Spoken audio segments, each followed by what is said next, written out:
Hi guys, mag-unboxing po tayo ng blender.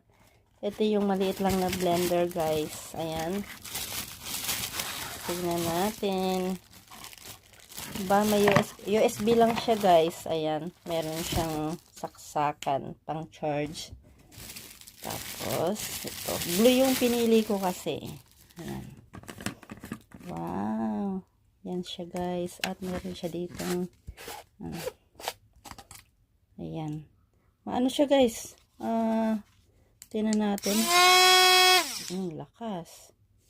Lakas din guys. At anuhin natin siya. Gagamitin natin maya-maya. Tatry natin.